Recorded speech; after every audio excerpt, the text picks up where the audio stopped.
Le Royaume-Uni est sous le choc. Des voitures brûlées, des magasins pillés, des vitrines cassées. Une foule a même pris d'assaut un hôtel. Dans plusieurs villes, tout à travers le Royaume-Uni, de violentes manifestations ont secoué la nation. Pourquoi? Que se passe-t-il au Royaume-Uni? Découvrons la réponse aujourd'hui sur Trumpet World.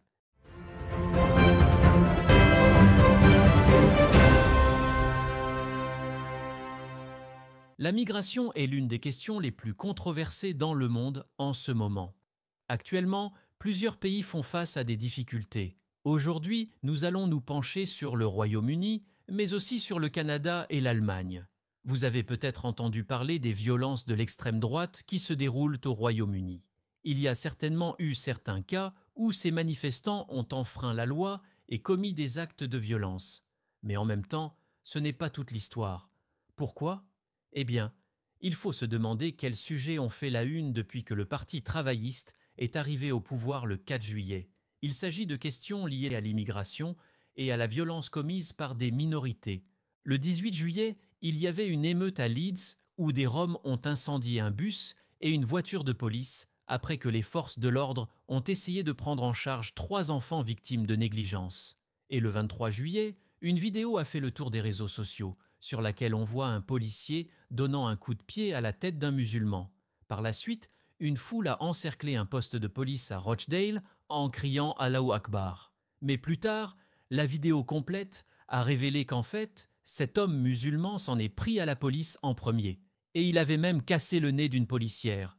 Le même jour, un lieutenant-colonel britannique a été poignardé près de sa caserne dans le Kent. L'homme qui a tenté de l'assassiner serait né au Nigeria. Et enfin, l'histoire qui a reçu la plus d'attention, le 29 juillet, un homme né aux immigrés rwandais a tué 3 enfants et en a blessé 8 autres lors d'une série de coups de couteau dans un cours de danse à Southport, près de Liverpool, où se déroulaient des activités pour des enfants âgés de 6 à 11 ans. Le jeune homme de 17 ans est arrivé sur les lieux et a tout simplement commencé à tuer.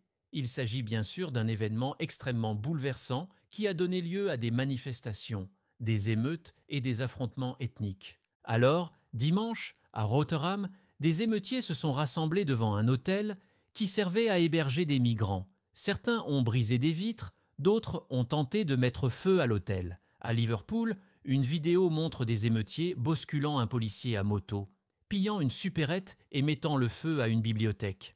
À Hull, ils ont crevé les pneus d'un concessionnaire automobile parce que le propriétaire était kurde. À Stoke-on-Trent, des manifestants et des musulmans se sont affrontés à l'extérieur d'une mosquée.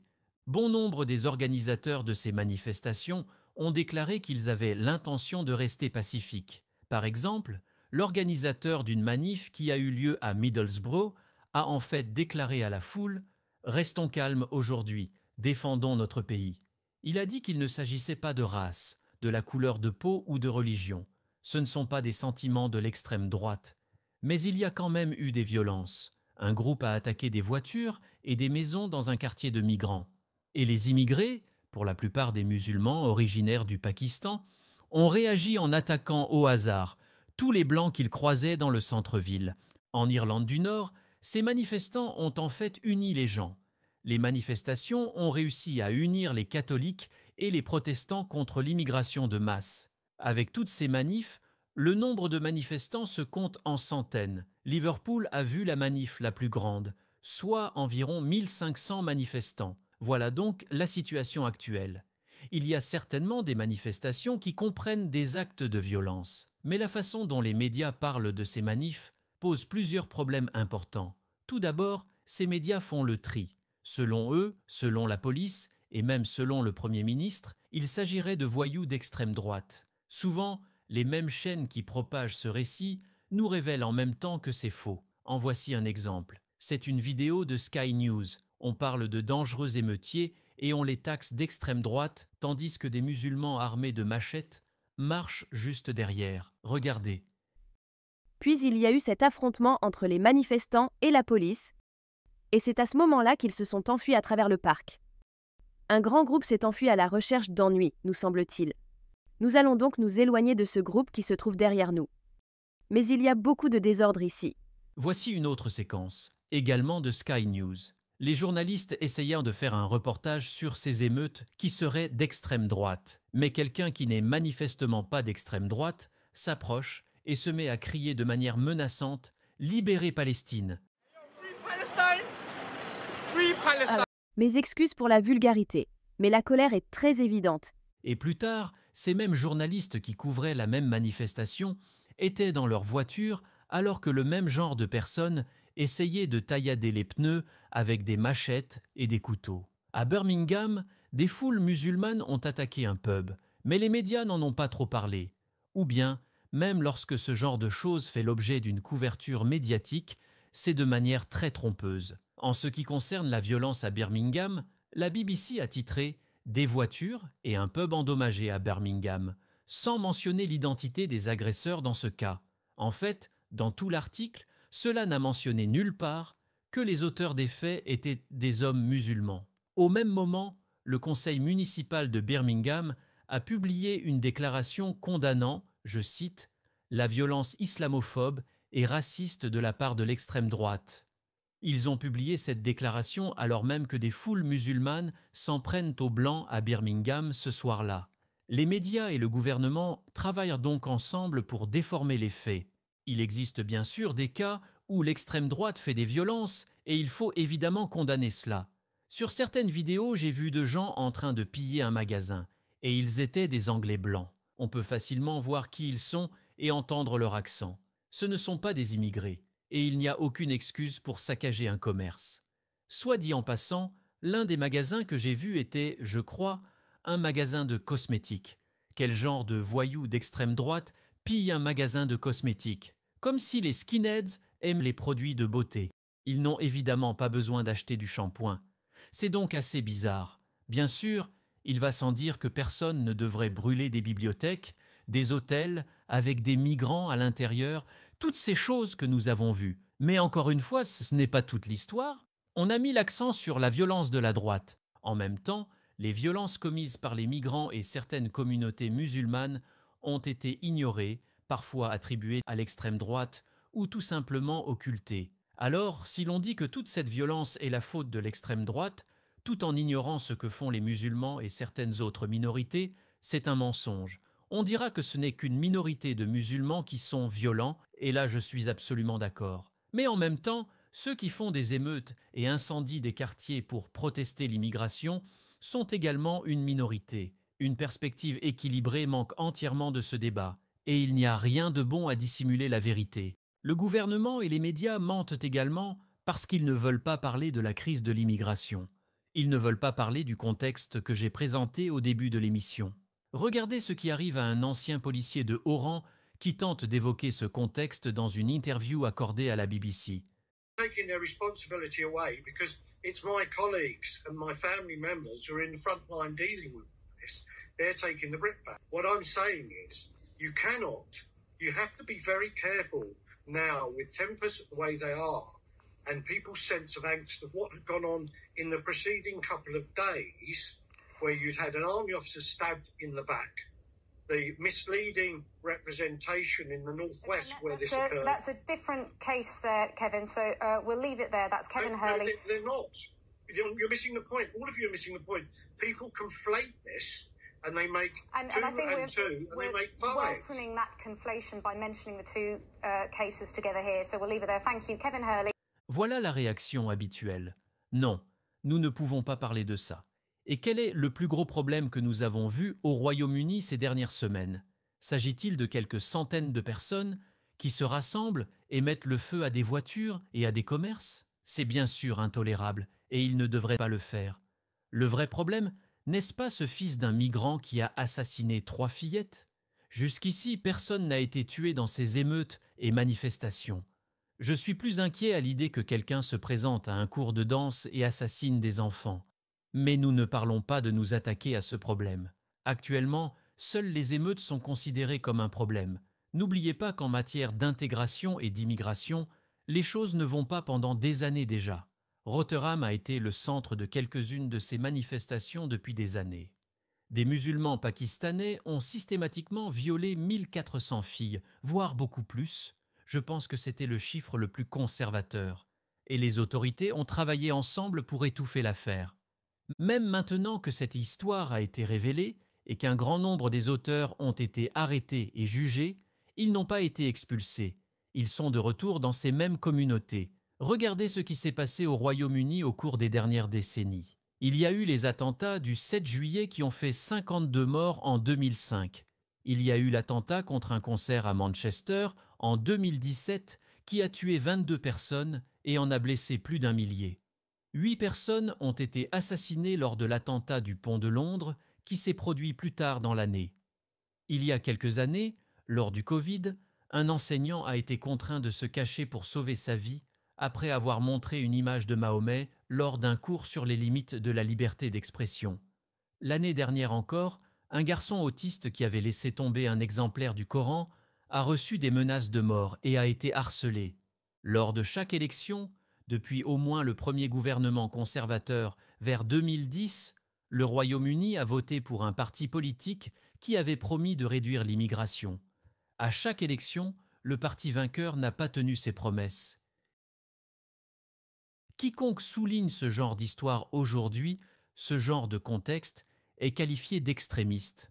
Mais ce n'est pas être extrémiste que de souligner qu'un gouvernement, qui ignore régulièrement la volonté du peuple et qui permet à certains de ses propres citoyens d'être tués de cette manière sans rien faire, risque de faire face à une explosion de colère. Si les gens ne parviennent plus à changer le cap du pays par les urnes, ils trouveront d'autres moyens. Mais les autorités ne s'attaquent pas à ces problèmes. Elles préfèrent faire comme s'ils n'existaient pas. Pensez à la réponse du Premier ministre britannique, Sir Keir Starmer, face à ces émeutes et à d'autres manifestations similaires. Très peu ont été arrêtés lors des nombreuses manifestations pro-palestiniennes et pro-Hamas, qui ont mis en danger les Juifs de Londres et les ont amenés à craindre de se rendre dans la capitale. À l'époque, Sir Keir n'a pas tenu de discours similaire. Il n'était pas Premier ministre, mais il aurait certainement pu s'exprimer avec plus de force dans ses discours publics. Lorsque les manifestations de Black Lives Matter ont fait 27 blessés parmi les policiers britanniques. Keir Starmer n'a donc pas tenu les mêmes propos que cette fois-ci. Our police deserve our support as they tackle any and all violent disorder that flares up. Whatever the apparent cause or motivation, we make no distinction. Crime is crime, and this government will tackle it. Au lieu de cela, ce que nous voyons lors de ces manifestations, c'est que les autorités les considèrent comme une excuse pour réprimer la liberté d'expression et modifier profondément la société britannique. Je le souligne encore, ces manifestations ont été assez spectaculaires, mais il n'y avait quand même pas beaucoup de manifestants. 1500 personnes ont participé à la plus grande manifestation, qui s'est tenue à Liverpool. Le gouvernement promet quand même des changements énormes. Voici ce que Sir Keir Starmer a déclaré le 1er août. These thugs are mobile, they move from community to community, and we must have a policing response that can do the same. Shared intelligence, wider deployment of facial recognition technology, and preventative action, criminal behaviour orders to restrict their movements. Il a également promis de s'en prendre aux réseaux sociaux. And let me also say to large social media companies and those who run them, violent disorder clearly whipped up online, that is also a crime. It's happening on your premises, and the law must be upheld everywhere. That is the single most important duty of government. Service rests on security, and we will take all necessary action. Il n'est jamais justifié d'attaquer une bibliothèque, une supérette ou même un magasin de cosmétiques. Respecter l'état de droit est essentiel pour tout pays. Mais dans le sillage de ces manifestations, on voit une certaine pression pour diaboliser tous qui sont préoccupés par l'immigration en les taxant d'extrême droite. Ces quelques actes illégaux, commis par un petit nombre de gens, pourraient servir de base pour justifier l'interdiction d'une certaine philosophie. Bien sûr qu'il y avait des cas de violence, mais il est clair que la grande majorité des Anglais préoccupés par l'immigration ne sont pas d'extrême droite. Ils ne sont pas en train de brûler des bibliothèques, mais ils risquent quand même de se voir réduits au silence. Ces derniers jours, cette histoire tourne autour de Twitter et d'Elon Musk. Plusieurs responsables du gouvernement s'en sont pris directement à Elon Musk. I think Elon Musk's comments were totally unjustifiable. Everyone who has a platform like he does on social media should be acting responsibly. We've seen police officers seriously injured, we've seen buildings set alight. Everyone, absolutely everyone, should be calling for calm in this situation. And so I do think that his comments are irresponsible and, as the Prime Minister's spokesperson said yesterday, totally unjustifiable. Ces manifestations ont largement été attribuées à, je cite, des informations erronées diffusées sur Twitter. Il y a en effet un petit grain de vérité en cela, qui a quand même été énormément exagéré. Une rumeur a circulé sur Twitter selon laquelle l'agresseur qui a tué ses 3 fillettes serait un musulman arrivé illégalement au Royaume-Uni à bord d'une petite embarcation de fortune qui aurait traversé la Manche. Mais je ne pense pas que cette rumeur se soit trop répandue avant que la vérité ne soit révélée. En tout cas, au moment où je me suis penché sur l'histoire, il était déjà clair que c'était faux. Mais ces désinformations seraient en fait dues à la censure des grands médias. Pendant des jours après l'attentat, tout ce que les grands médias disaient sur l'agresseur était qu'il s'agissait d'un Britannique né à Cardiff. Même aujourd'hui, il est difficile de trouver des informations sur cet agresseur, à moins de savoir qu'il s'appelait Axel Mungangwa Rudakabana. Si vous connaissez son nom, vous pouvez faire des recherches. Mais beaucoup d'articles de presse se contentaient de dire qu'il s'agissait d'un jeune homme de 17 ans, né au pays de Galles. Ils omettent de mentionner que ses parents étaient des immigrés du Rwanda. Ainsi, des faits essentiels à notre compréhension de la situation sont omis dans la couverture médiatique. Pas surprenant alors que les gens se tournent vers d'autres sources d'informations. Et si les organisations qui disposent des ressources nécessaires pour rendre compte, avec précision, et vérifier les informations mentent au public, vous allez obliger les gens à se tourner vers des sources moins fiables, et il y aura des erreurs. Si vous voulez résoudre ce problème de désinformation, il faut s'attaquer aux grands médias, pas à Twitter. En réalité, si les autorités s'en prennent à Twitter, ce n'est pas à cause de la désinformation. C'est parce que Twitter échappe à leur emprise. Ils préféreraient que le nom de cet agresseur ne soit jamais connu et que les gens ne connaissent pas son origine. Considérez cet homme, qui serait originaire du Nigeria, qui a poignardé un soldat britannique. Je ne suis même pas sûr qu'il soit originaire du Nigeria, car pas un seul média britannique ne l'a mentionné. Au lieu de cela, ce sont les médias nigérians qui l'ont dit. Si je vous en parle, c'est parce qu'il y a au moins quelques médias nigérians qui en ont parlé. Les sources d'information africaines n'ont généralement pas les mêmes ressources que les sources d'information occidentales. Je suis donc un peu réticent à leur faire confiance. Mais encore une fois, vous ne pouvez pas trouver ces informations sur Google en raison de la censure. Les autorités ne veulent pas que ces infos soient diffusées. Par conséquent, les gens ne font plus confiance au gouvernement et aux médias. Ils font confiance à ce qu'ils voient sur Twitter. Et le gouvernement veut faire taire cela, il veut contrôler le récit, contrôler la vérité. Cette semaine, la journaliste anglaise Melanie Phillips a écrit « Les gens sont de plus en plus nombreux à remettre en question l'idée que les autorités leur disent la vérité. C'est parce qu'il y a un tel fossé entre ce que les gens voient de leurs propres yeux et ce qu'on leur dit, entre ce qu'on leur dit et ce qu'on fait réellement. Ces émeutes sont donc en partie une réaction à la difficulté d'obtenir la vérité. Mais elles vont servir d'excuse pour renforcer la censure sur Twitter, pour utiliser la vidéosurveillance, comme l'a dit le Premier ministre, même pour empêcher les gens de monter dans les trains. Si les autorités ne sont pas d'accord avec votre point de vue, que se passera-t-il?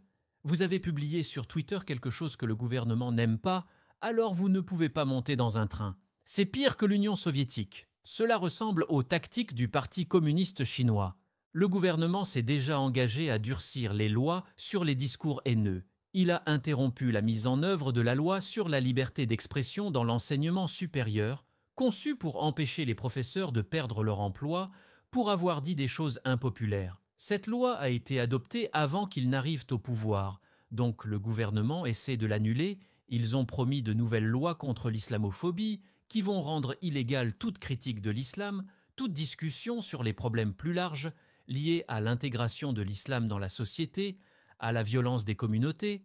Cela interdirait également de discuter du fléau de viol, à savoir les groupes d'hommes islamiques qui violent des femmes britanniques, comme nous l'avons clairement vu à Rotherham. Mais cette loi étoufferait toutes ces discussions. Dans un article publié par Spiked, on lit « Starmer appartient à une espèce de politicien qui considère instinctivement que la dissidence est dangereuse et que les citoyens ont besoin d'être surveillés et gérés. J'ose dire que nous pouvons nous attendre à davantage d'autoritarisme libéral de la part de cet avocat devenu procureur en chef et technocrate en chef. C'est dans son ADN.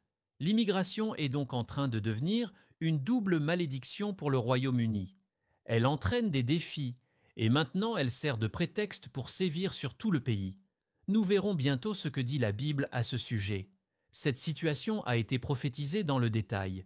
Mais d'abord, j'aimerais jeter un coup d'œil sur la crise des migrants dans quelques autres pays, car cela révèle des éléments clés de cette histoire. Au cours des dernières années, le Canada a connu un niveau d'immigration absolument stupéfiant. Pour nous aider à comprendre ce qui se passe, l'ampleur de ce qui se passe et comment cela modifie la société canadienne dans son ensemble. Je me retrouve avec Abraham Blondeau. Bonjour Abraham et merci d'être avec nous. Pouvez-vous nous donner une idée de ce qui se passe au Canada en matière d'immigration ? Bonjour et merci de m'avoir invité sur cette émission. Comme vous l'avez dit, au cours des dernières années, le Canada a connu une immigration record. Ce qui rend le cas du Canada intéressant, c'est qu'il n'est pas vraiment facile d'accéder à ce pays. Nous partageons bien sûr une longue frontière avec les États-Unis, mais d'habitude, les gens sortent du Canada pour entrer aux États-Unis. En règle générale, les gens se dirigent vers les États-Unis. Donc, pour atteindre le niveau d'immigration actuel, il doit exister une stratégie délibérée visant à faire venir des migrants du monde entier. Le Canada a toujours été une nation composée de différents peuples. On nous appelle la nation du Canada, mais nous sommes en réalité 3 nations en une. Il y a le Canada anglophone, le Canada francophone et les peuples autochtones. Ils ont tous des niveaux de souveraineté différents. Il est important de comprendre cela, car on n'a jamais voulu que le Canada devienne un pays homogène. Nous avons toujours été des peuples distincts qui vivent ensemble. Ainsi, lorsque l'immigration a commencé, l'on ne s'est pas attendu à intégrer les gens. Le multiculturalisme a donc été officialisé en 1971 par Pierre Elliott Trudeau, et cette tendance a pris de l'ampleur avec son fils Justin Trudeau. Nous avons donc des chiffres assez étonnants. Permettez-moi de vous brosser un tableau à l'aide de quelques chiffres. Au cours du premier mandat de Justin Trudeau, c'est-à-dire entre 2015 et 2016, un peu plus de 300 000 immigrés sont venus dans notre pays. Ce chiffre est resté relativement stable jusqu'en 2021, où nous en avons accueilli près de 500 000. Enfin, au cours du dernier trimestre de 2023, plus de 400 000 immigrés sont venus s'installer dans le pays, alors que la population du pays n'est que de 36 millions d'habitants. C'est donc un nombre stupéfiant d'immigrés qui débarquent dans le pays, et cela a un impact sur la démographie et la population partout. L'autre grand sujet d'actualité au Canada est la crise du logement, notamment les prix d'immobilier. Au Canada, il y a actuellement environ 2,5 millions de personnes qui sont des résidents non permanents. Il s'agit donc de personnes qui disposent de divers types de visas. Cela représente environ 6% de la population totale du pays. Mais si vous faites un zoom arrière, vous verrez qu'environ 23% de la population canadienne est composée d'immigrants et de résidents permanents, c'est-à-dire des non-citoyens. C'est un quart du pays. Ces gens ne sont pas réellement citoyens du pays. Et cela a un impact énorme sur le Canada, non seulement sur les prix du marché immobilier, mais aussi sur la culture. À mesure que ces immigrés arrivent dans le pays, des petites communautés de diverses nations se construisent au sein de nos villes, surtout à Vancouver, à Toronto, à Montréal et à Halifax. Et cela modifie définitivement la démographie électorale et économique, ce qui a eu un effet profond sur le pays. Alors, chaque année, le Canada fait venir plus d'1% de sa population, ce que je trouve tout simplement étonnant. S'il s'agissait des États-Unis, avec un pourcentage similaire, on parlerait alors de 4 ou 5 millions d'immigrants rien que par voie légale. Aux États-Unis, environ 1 million de personnes deviennent citoyens chaque année. Alors, par habitant, le Canada a un taux d'immigration plus élevé que celui des États-Unis. Ce qui est vraiment frappant, c'est qu'il est difficile de parler de crise migratoire au Canada, parce qu'il ne s'agit pas d'habitants du Dakota du Nord qui fuient et traversent la frontière canadienne pour échapper à une guerre civile. Il ne s'agit pas d'une situation inévitable. c'est que le gouvernement fait entrer délibérément un nombre insoutenable de personnes dans le pays, ce qui est assez stupéfiant. Tout à fait. Souvent sur la trompette, nous parlons de chaos à dessein lorsqu'il est question des mesures prises par la gauche radicale. C'est donc un parfait exemple de cela, car que ces gens veulent venir au Canada ou non, il n'y a aucune voie terrestre pour rejoindre la frontière. Alors, pour que nous ayons un tel afflux de migrants, il faut que le gouvernement fédéral organise les vols, les programmes de visa, même la main-d'œuvre des fonctionnaires publics. Toutes ces choses doivent être organisées au bon moment. Il s'agit alors d'une démarche planifiée. C'est pourquoi je pense qu'il vaut la peine d'inclure le Canada dans cette discussion, bien que nous ayons parlé du Royaume-Uni, et je vais bientôt parler de l'Allemagne avec Josué. Dans ces deux pays, je pense que l'on considère souvent tout ça comme un accident, une crise, ou au pire, un gouvernement qui échappe à tout contrôle. Et il y a des éléments qui vont dans ce sens. Je pense que le Canada est un cas notable, car au moins un aspect de cette crise est le résultat d'un choix délibéré d'un gouvernement qui souhaite faire venir plus de migrants dans ce pays. C'est la même chose au Royaume-Uni. Le pays a repris le contrôle de ses frontières avec le Brexit, mais la crise des migrants, avec leurs embarcations de fortune qui traversent la Manche, persiste sur notre frontière sud. Au Royaume-Uni, nous avons atteint des niveaux records même maintenant que nous avons repris le contrôle de nos frontières, car les gouvernements profitent de cette autorité pour ne pas réduire l'immigration comme les électeurs l'ont réclamé à chaque élection. Au lieu de cela, ils font venir encore plus de migrants. C'est tout à fait exact. Et je pense que la question naturelle que tout le monde se pose est de savoir pourquoi. Qu'est-ce qui se cache derrière cette crise délibérée? Il est difficile de connaître toutes les raisons. Certaines sont idéologiques. Ils croient trop vraiment que l'immigration est la voie à suivre et beaucoup d'entre eux croient que la culture hétérogène du Canada est destinée à rester. Je pense que c'est en grande partie dû au fait que ces migrants votent pour la gauche, non? Je pense que c'est au moins une partie de la raison, n'est-ce pas? Ah oui, c'est exactement ce dont je voulais discuter. J'ai récemment assisté à une cérémonie de citoyenneté. Et comme vous pouvez bien sûr l'imaginer, tout était conçu pour présenter la gauche sous un jour favorable. Toutes ces personnes auront bientôt le droit de vote, donc toutes les vidéos, tous les discours, les interactions avec le maire et le juge, et ainsi de suite, a été conçu pour inciter les gens à soutenir Justin Trudeau. Et lui, il encourage bien sûr ses citoyens d'aller voter et d'inviter davantage d'amis et de membres de leur famille dans le pays. Tout a donc été soigneusement conçu à chaque étape. La dernière vidéo que les nouveaux citoyens doivent regarder. C'est une vidéo du Premier ministre, qui dit en substance: Souvenez-vous de ce jour. Souvenez-vous du jour où vous êtes devenu Canadien. J'avais l'impression qu'il allait dire: Souvenez-vous du jour où vous êtes devenu un électeur libéral. Il n'a pas prononcé ces mots, mais c'est essentiellement là ce qui se passe. Alors, considérez pendant un instant l'échiquier politique et la cote de popularité de Trudeau, historiquement bas. Selon les sondages, il n'a aucune chance d'être réélu. Mais si vous accueillez 500 000 nouveaux résidents permanents chaque année et qu'une bonne partie d'entre eux deviennent citoyens chaque année, vous augmentez vos chances de créer des électeurs dans ces districts clés du Canada, ce qui permettra de remporter une nouvelle élection. Et c'est la même chose ici. Ma femme est originaire du Canada. Elle a suivi la procédure d'obtention de la nationalité britannique. Le test que vous devez passer pour cela est essentiellement un test sur comment demander des prestations. Il s'agit avant tout de mettre tout nouveau migrant sur la voie de devenir essentiellement un client de l'élite gauchiste. Car ces migrants reçoivent l'argent du gouvernement et, par conséquent, voteront toujours pour le parti de gauche qui lui donne plus d'argent. Alors Abraham, merci beaucoup pour avoir été avec nous aujourd'hui sur cette émission. Merci pour m'avoir invité. Bien sûr, les pays anglophones ne sont pas les seuls à être confrontés à des problèmes de migration. En Allemagne, il s'agit de l'une des plus grandes histoires de ces 10 dernières années environ, qui a entraîné des changements extrêmement signifiants au sein du gouvernement et de la société allemand.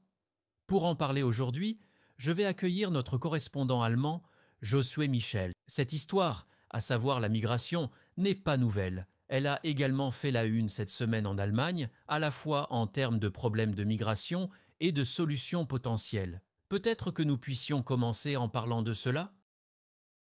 Cette question a fait couler beaucoup d'encre cette semaine en Allemagne. Je ne pense pas que cela ait fait la une des journaux internationaux. La semaine dernière, un Syrien a commis une attaque terroriste au couteau à Stuttgart, en Allemagne.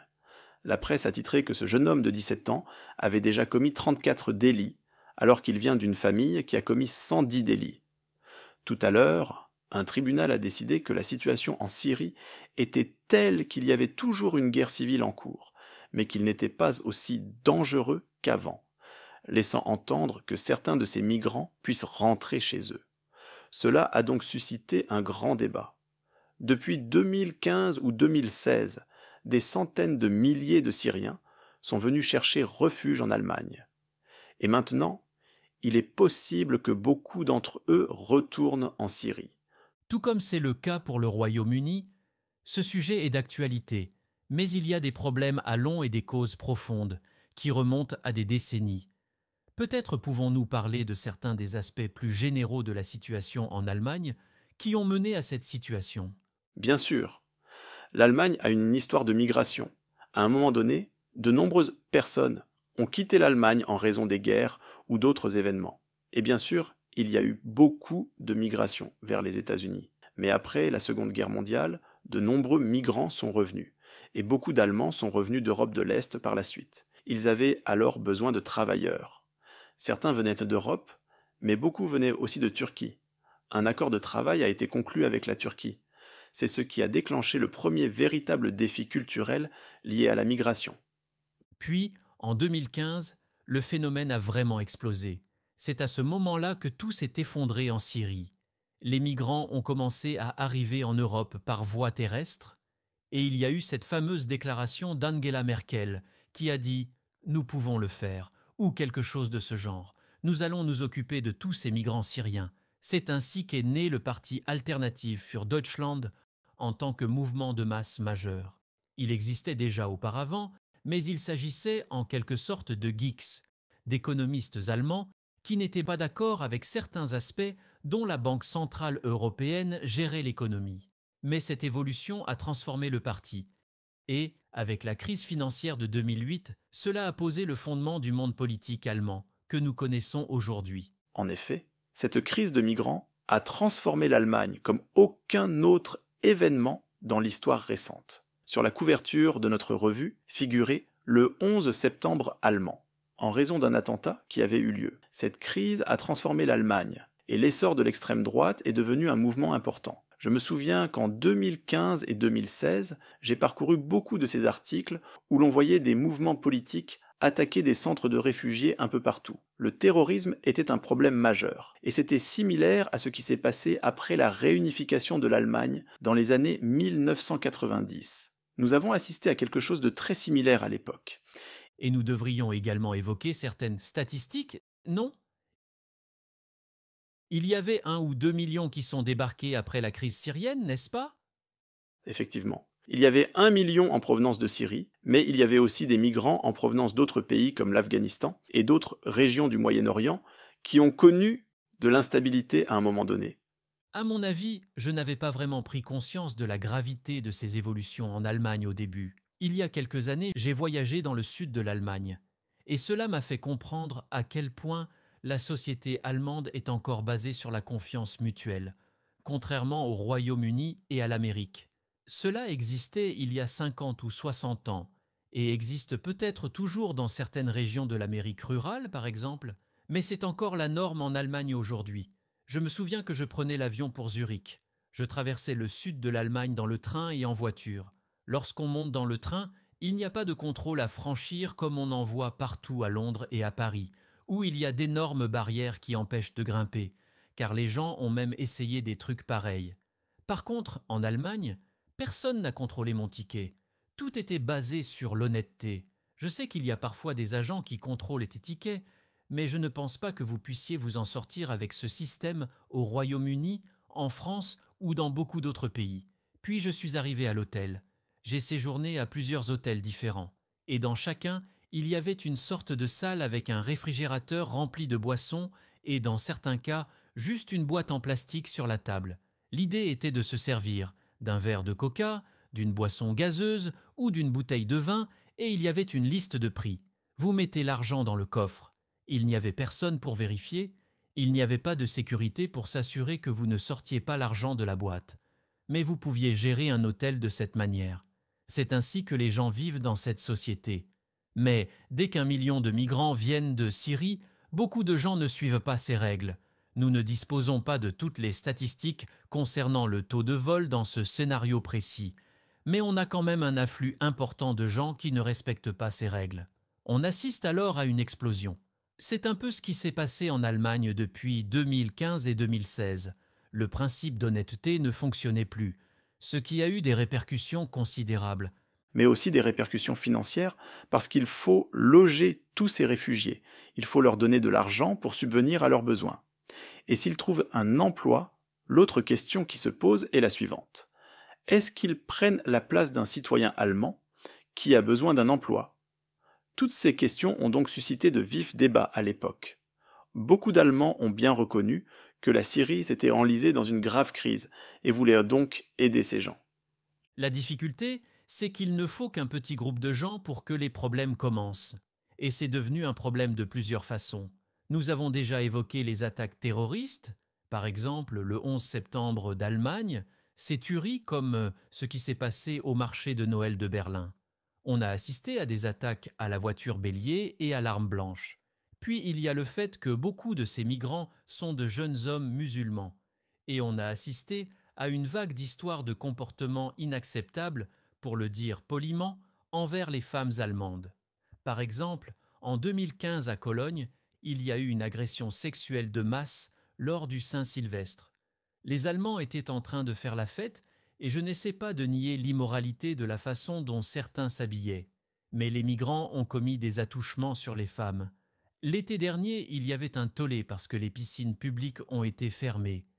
Il y avait tellement d'incidents d'agressions sexuelles commises par migrants sur les femmes que les employés ne voulaient plus travailler. En fait, je suis récemment allé voir le centre de natation où j'ai grandi. Là, j'ai vu un panneau en arabe disant aux immigrés de ne pas toucher les femmes. C'était un moment hallucinant. Mais apparemment, ces panneaux sont maintenant partout. Alors, il se comprend pourquoi cela suscite beaucoup d'indignation. Et cela transforme l'Allemagne de manière tout à fait fondamentale. Nous assistons à un changement d'attitude à l'égard des migrants musulmans. Mais il y a d'autres changements également.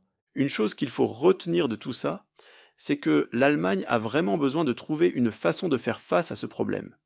Et il y a une façon principale à le faire, c'est d'aller au Moyen-Orient. Parfois l'on parle de s'attaquer aux causes de la crise des réfugiés. Cela signifie conclure de nouveaux accords. L'un d'entre eux, en 2016, a été conclu avec la Turquie. L'Allemagne a dit à la Turquie d'arrêter l'afflux de migrants, en les empêchant de traverser le pays. Alors, l'Allemagne a fourni l'argent nécessaire pour construire des camps en Turquie et pour subvenir aux besoins des réfugiés. Aujourd'hui, on commence à parler d'un accord similaire avec la Syrie. Et nous assistons à la même chose avec plusieurs pays différents. On leur offre un soutien économique, on leur propose d'améliorer les relations diplomatiques, et enfin, on forme une alliance permettant de renvoyer ces migrants dans leur pays d'origine.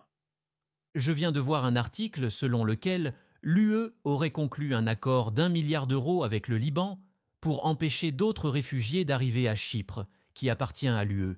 Mais je crois que Giorgia Meloni, la première ministre italienne, parle déjà d'une relation encore plus étroite avec le Liban, afin de pouvoir y envoyer des migrants. L'Europe du Sud, c'est-à-dire l'Italie, l'Espagne et Malte, ces pays-là sont moins touchés par les migrants syriens. C'est plutôt un cas de migrants nord-africains. Cela a conduit nombre de ces pays à s'impliquer dans la guerre civile libyenne. Cela conduit donc à un engagement européen au Moyen-Orient beaucoup plus urgent que par le passé. Mais il y a aussi des changements culturels plus fondamentaux que nous observons en Allemagne par la suite de ces migrations. On a toujours parlé en Allemagne d'une culture directrice. Qui sommes-nous en tant qu'Allemands ? Les Allemands ont eu du mal à s'entendre sur cela après la Seconde Guerre mondiale. Ils se disaient « Nous avons une histoire de guerre et nous venons juste de sortir d'une guerre brutale. Qui sommes-nous en tant qu'Allemands ?» C'est un sujet incontournable qu'il faut aborder à un moment donné. Mais si l'on fait venir des migrants et on leur dit qu'ils doivent adopter notre culture, il faut également savoir répondre à la question suivante. Quelle est notre culture ? C'est alors qu'un mouvement a commencé pour retrouver nos racines historiques, et beaucoup ont fait remarquer que chaque ville d'Allemagne a une église. Il est évident que le christianisme est notre histoire. J'ai d'ailleurs ici une citation d'un ancien ministre allemand de la Défense. Il est catholique et n'a pas caché son point de vue à ce sujet. Dans un discours de 2017, il a déclaré, et je cite, « Si nous ne sommes pas disposés à aimer notre culture, d'autres peuples finiront par définir notre culture, et notre objectif ne peut pas être de laisser à d'autres ce qui s'est développé au fil des siècles et qui se voit dans les tours de l'Église, dans la culture des clubs, à savoir une société chrétienne, juive, occidentale. On ne peut pas laisser tout ça à ceux qui viennent de débarquer chez nous. » Nous avons donc assisté à un mouvement pour renforcer cette culture. Et l'année suivante, l'Union européenne a organisé une année du patrimoine culturel et a parrainé des événements dans toute l'Europe auxquels des millions de personnes ont participé pour attirer l'attention sur cette histoire. Je me souviens d'un événement auquel 70 000 personnes ont participé, tenu à la cathédrale d'Aix-la-Chapelle. Cette cathédrale a été établie par Charlemagne, qui a unifié l'Europe pour la première fois grâce à la religion catholique. Il n'y avait qu'une seule religion à laquelle tous pouvaient se rallier. Donc, cela a permis à divers groupes et à diverses croyances religieuses de se réunir sous une même autorité. Et plus tard, c'est ce même élément qui a vraiment uni le peuple allemand et toute l'Europe. Et c'est aussi le fondement de l'Union européenne, bien que les gens ne soient pas tout à fait disposés à l'accepter ouvertement. Ce qui me fascine en tout ça, c'est comment la crise des migrants a poussé l'Europe à devenir plus chrétienne. Et je ne dis pas cela dans le sens d'assister à la messe, mais plutôt que cette crise a fait de la culture une question politique. Je pense que c'était en Bavière, en 2015, sous la direction de Markus Söder, où l'on a exigé que la croix soit affichée dans tous les bâtiments publics. La France a multiplié les mesures de répression contre le port de l'abaya et d'autres voiles islamiques. Donc, en quelque sorte, ils font la promotion des symboles chrétiens tout en interdisant les symboles islamiques. Quelle est la différence culturelle entre les migrants qui débarquent en Europe et ceux qui vivent sur le continent depuis longtemps? La réponse la plus évidente, c'est le patrimoine chrétien.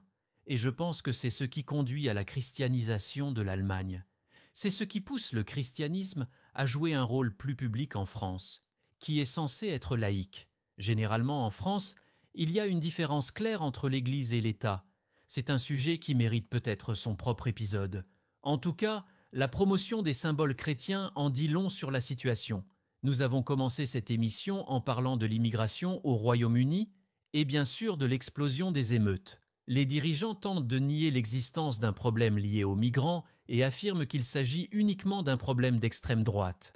En ce qui concerne l'Allemagne, nous prévoyons qu'elle prendra une direction un peu différente. Comme nous l'avons déjà dit, la crise des migrants pousse l'Allemagne à s'impliquer davantage au Moyen-Orient, à favoriser une renaissance culturelle chrétienne et même à désirer un dirigeant fort qui peut gérer certaines des retombées, comme la délinquance qui accompagne certains de ces migrants.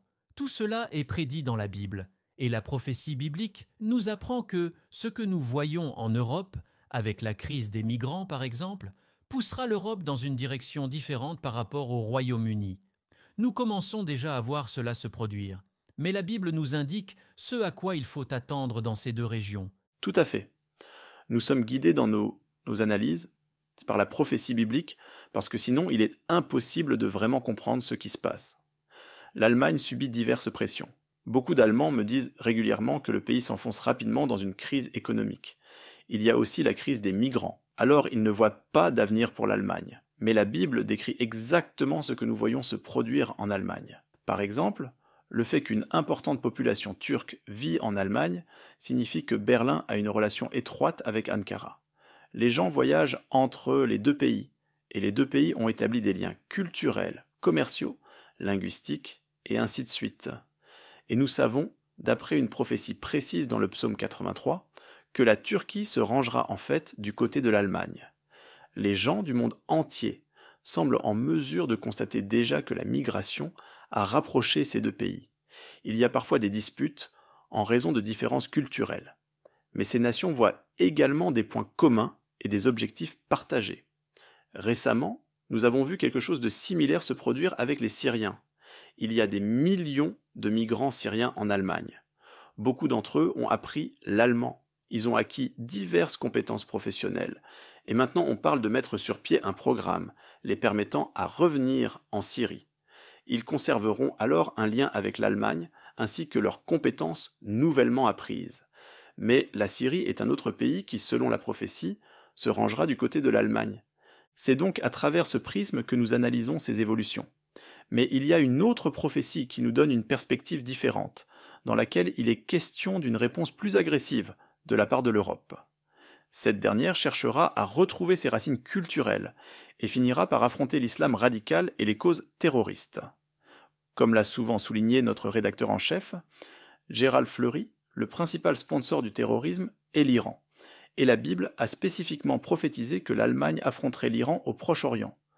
L'une des raisons pour cela sera l'impossibilité de continuer à loger tous ces réfugiés, bien que beaucoup d'entre eux fuient le terrorisme. Il y a aussi d'autres causes, mais l'afflux permanent de migrants n'aide pas la situation. Et récemment, l'Iran a fait des provocations contre l'Allemagne dans la mer Rouge, en menaçant le commerce. Et l'Allemagne est aussi un allié déclaré d'Israël en ce moment. Elle s'est dit contre ceux qui menacent Israël et a déclaré qu'elle se tient aux côtés d'Israël. Nous voyons donc de nombreuses indications que l'Allemagne est sur le point d'affronter l'Iran, et la crise des réfugiés donnera à l'Allemagne une raison supplémentaire de le faire.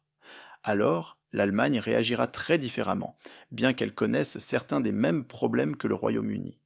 Selon la prophétie, l'Allemagne réagira de façon très différente, et nous pouvons déjà constater cela dans les actualités.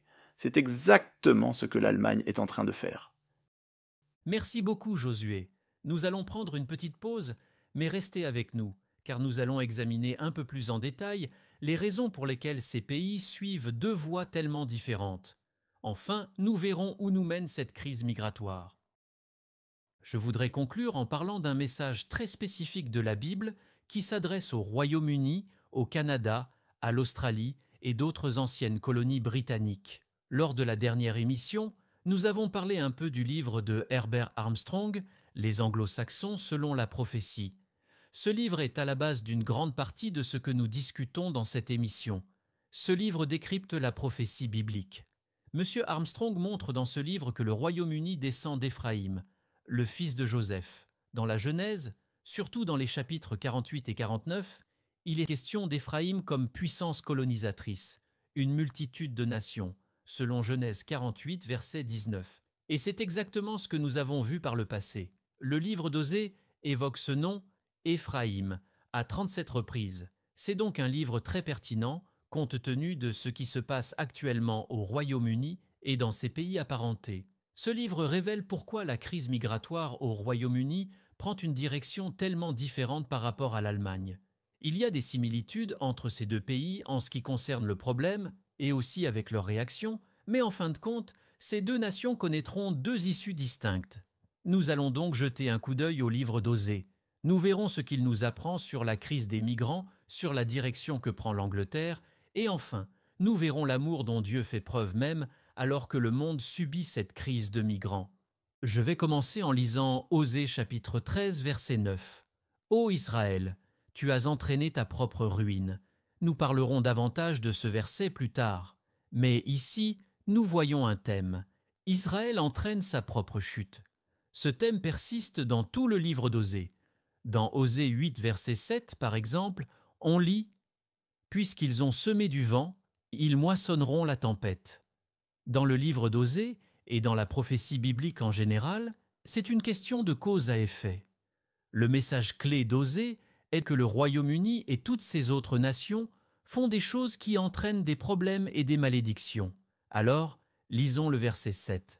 « Je serai pour eux comme un lion, comme une panthère, je les épierai sur la route. Je les attaquerai, comme une ours à qui l'on a enlevé ses petits, et je déchirerai l'enveloppe de leur cœur. Je les dévorerai comme une lionne, les bêtes des champs les mettront en pièces. » Y a-t-il une contradiction ici ? Dieu dit qu'Israël a entraîné sa propre ruine, mais dans les versets précédents, il dit qu'il dévorera Éphraïm comme un lion. Eh bien, Il n'y a pas de contradiction.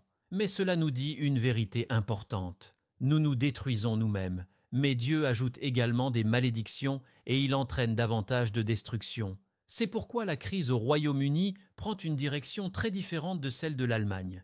Il y a une véritable crise des migrants en Allemagne. C'est un vrai problème. L'Allemagne vivra des temps assez difficiles en raison de cela. Mais, en fin de compte, elle en sortira plus forte, et avec un dirigeant fort. Dieu est en train de renforcer ce pays. Mais dans le cas du Royaume-Uni, Dieu dit à plusieurs reprises dans Ézéchiel et Jérémie qu'il est contre eux. Donc, la crise des migrants et d'autres malédictions s'aggraveront à long terme. La prophétie biblique indique qu'aux États-Unis, par exemple, Dieu apportera un soulagement temporaire à la nation afin que le message de Dieu puisse être diffusé. Il est probable que cela s'applique également au Royaume-Uni, mais en fin de compte, la nation est en train de sombrer. Donc, à bien des égards, le livre d'Osée parle de cause à l'effet, c'est-à-dire la manière dont nous sommes à l'origine de nos propres difficultés, et la raison pour laquelle un Dieu aimant ajoute des malédictions supplémentaires. Ce livre a beaucoup à dire sur l'immoralité personnelle. Tout commence lorsqu'une nation oublie Dieu.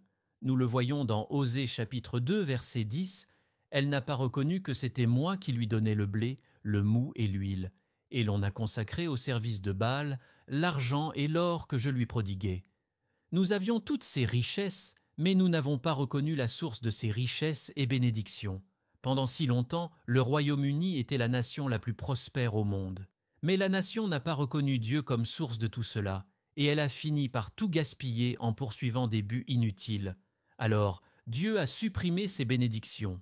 Puis, dans le chapitre 4 du livre d'Osée, il est question de diverses idoles, c'est-à-dire les choses que la nation met à la place de Dieu, et les buts matérialistes qu'elle poursuit dans l'espoir de trouver une satisfaction. Et en fin de compte, c'est cela que la nation vénère. Lisons maintenant Osée 4, verset 2, où nous trouvons la perspective de Dieu sur la société britannique. Il dit « Il n'y a que parjure et mensonge, assassinat, vol et adultère. On use de violence, on commet meurtre sur meurtre. » Je pense qu'il s'agit là d'un point important à souligner. Lorsqu'on consulte certaines informations en ligne sur les migrants, ou lorsqu'on écoute les médias traditionnels, on a l'impression que la migration est le péché originel de la société, ou que l'immigration est à l'origine de tous les autres problèmes. Or, ce n'est pas le cas. Bien sûr que la migration incontrôlée pose des problèmes. C'est en effet une malédiction. Le livre d'Osée en parle également. Mais certains de ces récits peuvent vous donner l'impression que sans migration incontrôlée, nous vivrions dans un paradis. Les gens seraient honorables et honnêtes et que les villes seraient sûres. Ce n'est pas le cas. Bien sûr que la situation s'améliorait à certains égards. Or, considérez comment Dieu décrit la société britannique.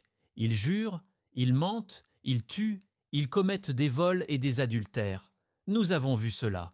Même dans les récentes émeutes, nous voyons sur les images qu'il ne s'agit pas seulement de migrants qui cassent des vitres et qui commettent des vols. Il y en a certainement. Mais il y a beaucoup d'autres qui mentent, qui volent, qui trichent pour se faire avancer, et ainsi de suite. Pensons par exemple à ce dont on a parlé lors de l'ouverture des JO de Paris. Ce ne sont pas les migrants qui popularisent ces pratiques sexuelles immorales au Royaume-Uni. Ce ne sont pas eux qui s'efforcent d'imposer le mouvement LGBT à nos écoliers. Cela ne vient pas d'eux. Il est clair que toute la population a ses propres problèmes. Nos familles s'effondrent. Et cela a pour résultat que nous sacrifions essentiellement nos enfants. Nous sacrifions la génération suivante. Parce que nous ne donnons pas une bonne éducation à nos enfants. C'est ce que dit Osée 4, verset 14. Donc, l'immigration n'est pas la seule source de tous les maux dans notre société. À bien des égards, ce n'est qu'un symptôme de la maladie sociétale. Par exemple, il y a un niveau record de jeunes au chômage. Ce n'est pas en raison d'un taux élevé de chômage en général.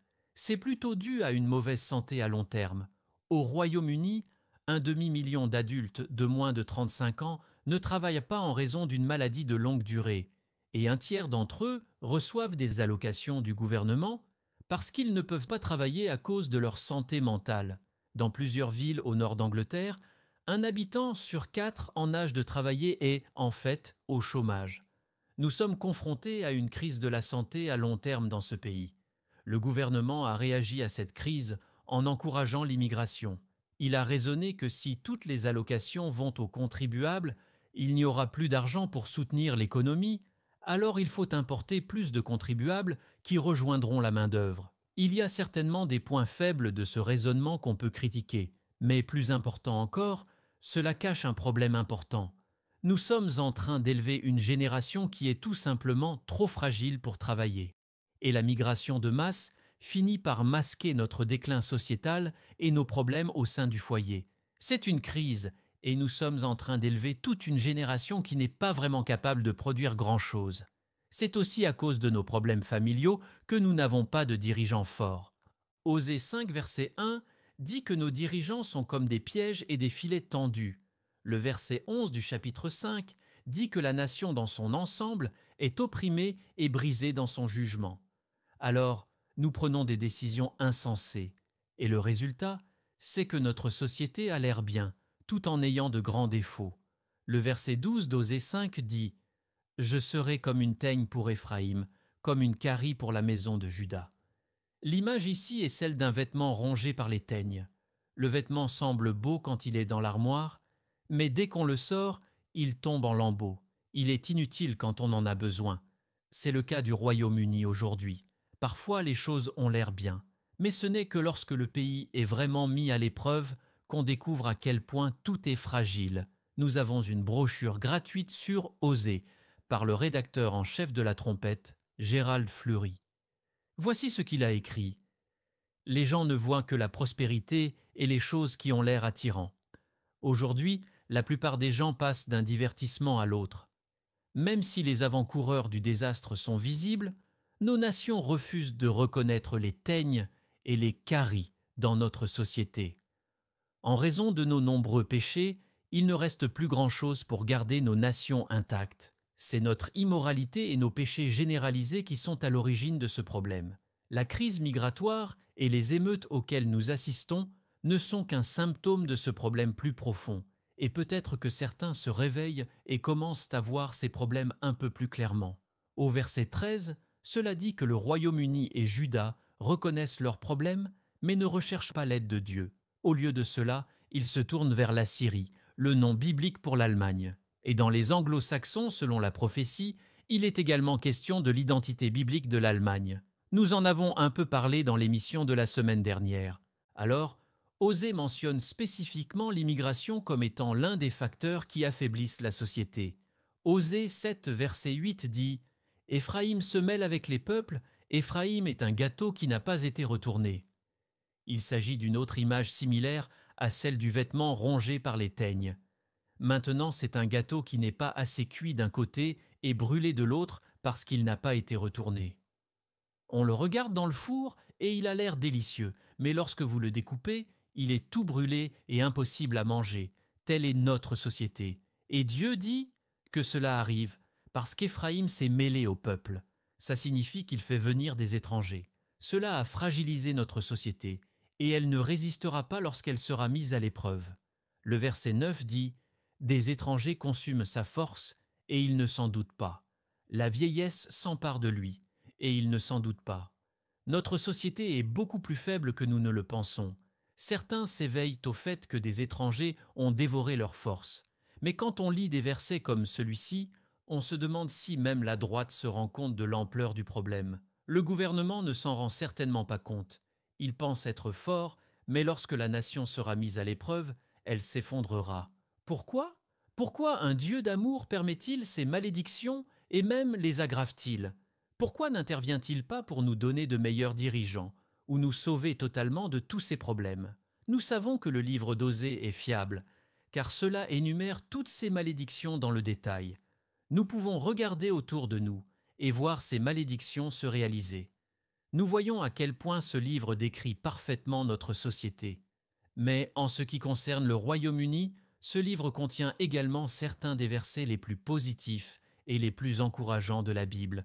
Le nom Osée signifie « salut ». C'est ce que Dieu désire pour le Royaume-Uni, pour l'Allemagne, pour le monde. Et c'est l'idée directrice de ce livre. C'est en fait la raison pour laquelle Dieu permet ces malédictions et ces souffrances. Il veut nous apporter le salut. Revenons au chapitre 5 d'Osée. Les versets 6 et 7 disent « Ils iront avec leurs brebis et leurs bœufs chercher l'Éternel, mais ils ne le trouveront point. Il s'est retiré du milieu d'eux. Il y a certains qui cherchent Dieu sans une vraie sincérité, lorsque les choses tournent mal. Mais comme le dit le verset 7, ce n'est pas sincère. Nous avons déjà mentionné Osée 5, verset 13, qui nous apprend que lorsque le Royaume-Uni se rendra compte de ses problèmes, il se tournera vers d'autres nations pour obtenir de l'aide au lieu de se tourner vers Dieu. Et au verset 14, on voit le résultat final. « Je serai comme un lion pour Éphraïm, comme un lionceau pour la maison de Juda. Moi, je déchirerai, puis je m'en irai, j'emporterai, et nul n'enlèvera ma proie. » Dieu amène donc une grande souffrance sur ces pays. La situation s'aggravera sensiblement. Mais regardez ensuite le verset 15. « Je m'en irai, je reviendrai dans ma demeure, jusqu'à ce qu'ils savourent coupable et cherchent ma face. Quand ils seront dans la détresse, ils auront recours à moi. Voilà l'espoir. C'est pourquoi Dieu châtie ces gens. » Lorsque la situation s'aggrave à un tel point, ces gens reviennent rapidement à Dieu. La nation se repent et change. La nation a entraîné sa propre destruction et ruine. Alors, voilà ce qu'il faut pour que notre peuple cesse d'entraîner leur propre chute. Et c'est le but de Dieu. C'est pourquoi tout ce qu'il fait est motivé par l'amour. C'est ce qu'il faut pour nous empêcher de nous détruire.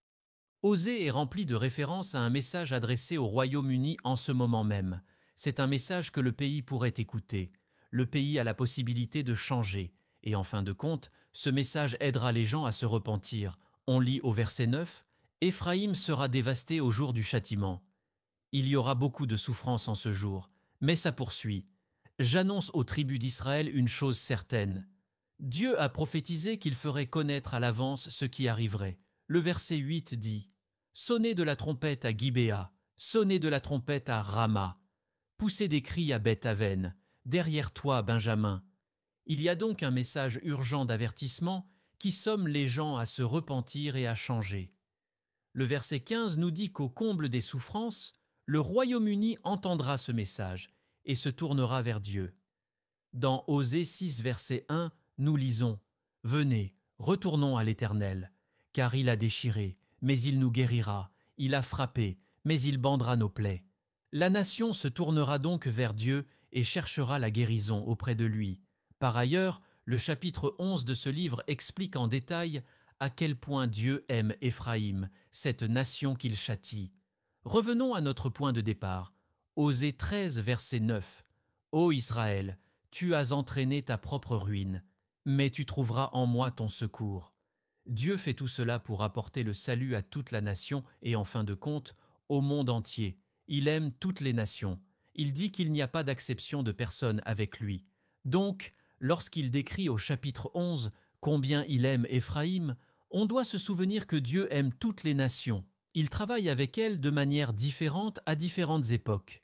Dieu suscite l'Assyrie biblique ou l'Allemagne pour châtier Israël, et c'est pourquoi il veillera à ce que leur crise migratoire les transforme en une nation forte, dont il se servira pour châtier le Royaume-Uni et les États-Unis. Mais ensuite, dans le livre de Naoum, Dieu dit à l'Assyrie qu'il se dresse maintenant contre elle, tout comme ce qu'il dit au Royaume-Uni et aux États-Unis. Il punira l'Allemagne pour la même raison qu'il punit actuellement le Royaume-Uni. Il aime toutes ces nations. Il veut amener toutes les nations à lui en fin de compte. Et c'est le résultat final. Dieu punit le Royaume-Uni en ce moment, mais Osée nous aide à replacer ce châtiment dans le contexte d'un Dieu d'amour, qui projette d'apporter le salut au monde entier. Alors, nous touchons maintenant à la fin de notre émission. Merci d'être avec nous.